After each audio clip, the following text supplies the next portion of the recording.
Hello, good morning. Welcome once again. My guest for the headlines conversation, Professor Daniel Bruce is a clinical psychologist, and Mr. John Kuuku Dsane is a forensic psychiatry specialist. Men of the mind. Yes, sir. Mental exercise we're having this morning. Yes, sir. How are you? Nice to see you. Good to see you all. Yes. Yeah, thank you very much. Roads in the news. So road tolls are coming back, says the minister designate. There's a debt hanging over the road sector, as the minister designate reveals.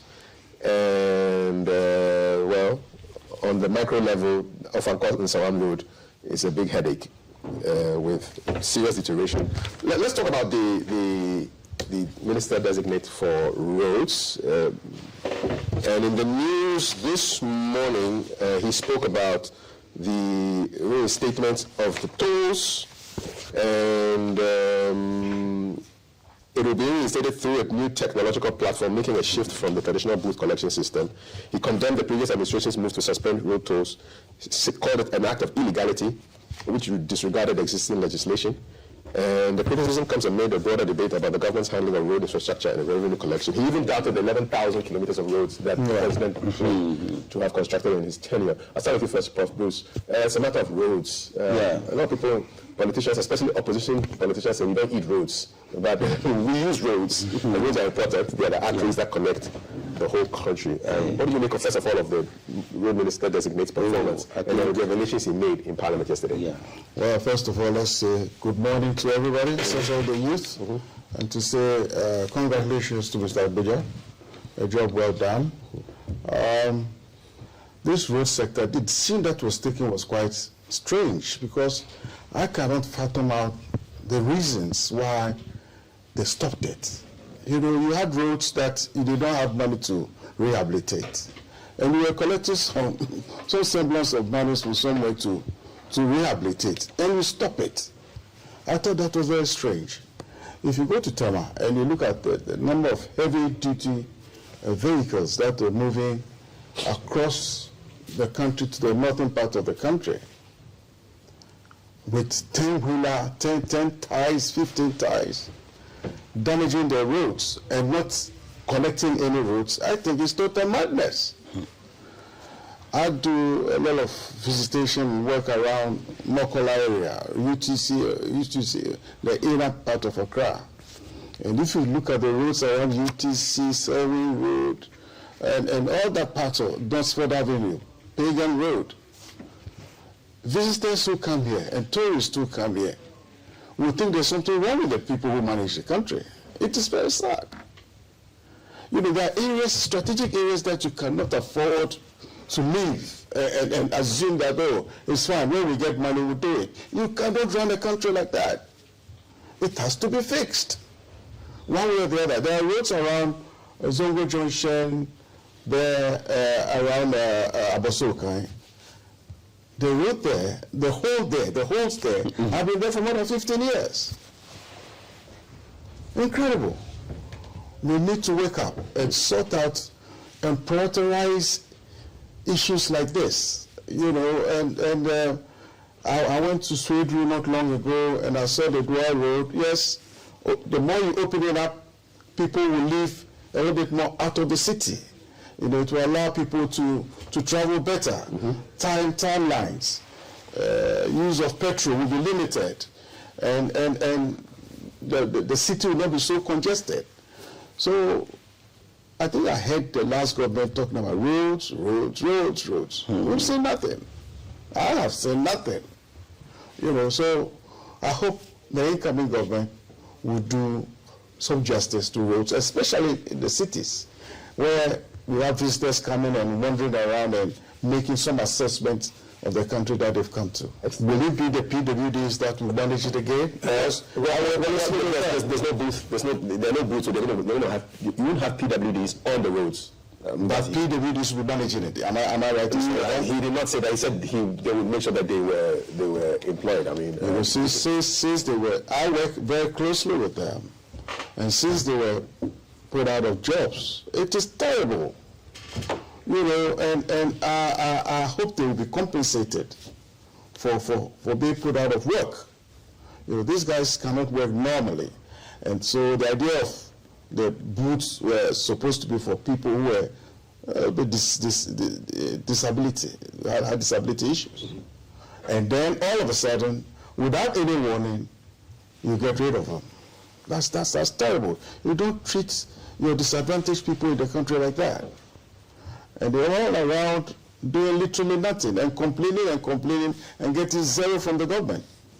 We need to sort these things out. The technology that will be used, I'm not aware of it. I've been to countries where you find about 15 gates for road tolls. I don't know what the technology was used for, but there was nobody around there. Maybe they were ticketing, or you have to buy tickets and slot in. I don't know. I think it's linked to the license plates, because there's some kind of technology that which will pick your number, and then like in London when you go past the street. Exactly. Okay, fair enough. Let's see how operationalized it is, and we'll support it whenever it is done. Yeah. All right, and let's go on the line right now and speak with a person who used to be working in the toll booth. He was a former toll booth worker. It's Ella Ameto. Happy New Year. Good morning. Welcome to GTV Breakfast. How do you feel about the return of tolls, but not the toll booths as you know it? All right. Good morning. Good morning. Thank you for having me, and I want to take this opportunity to greet your church witness viewers this morning.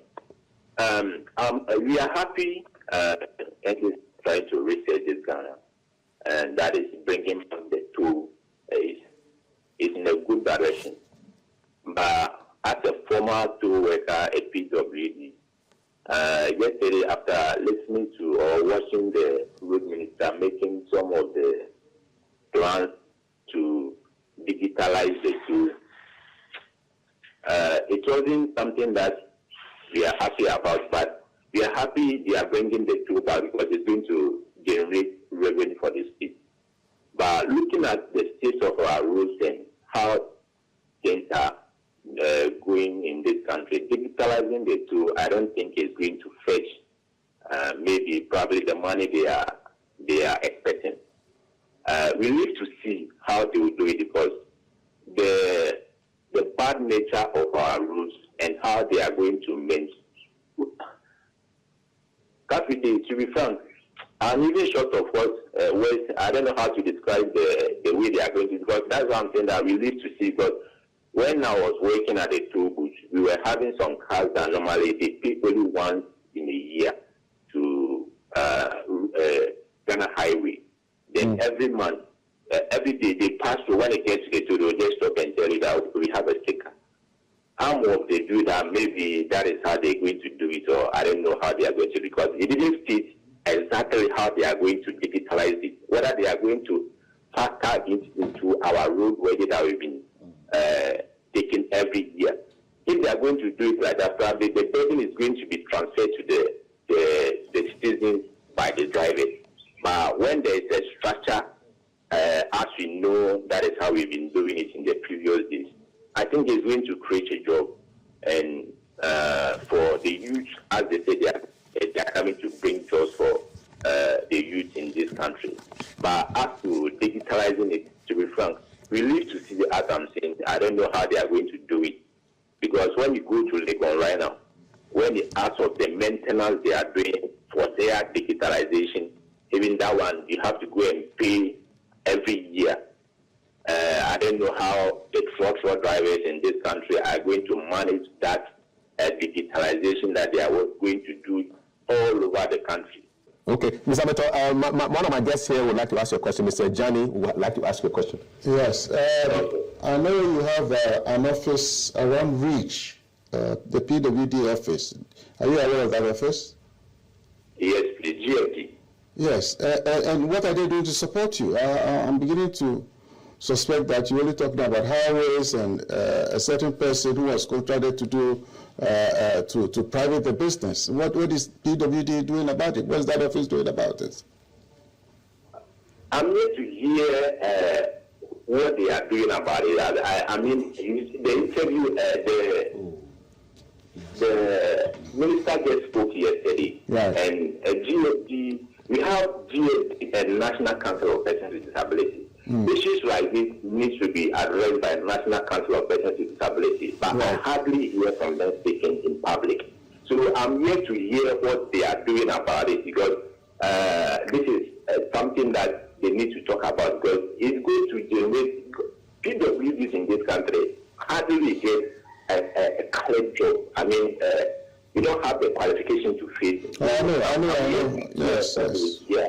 I know the issues are many. I'm with the Amputee Football Federation. I know the issues.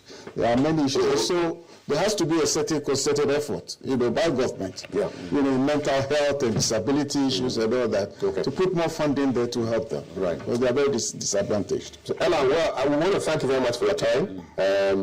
All the best with your educational activities, and we'll speak again some other time. Thank you so much.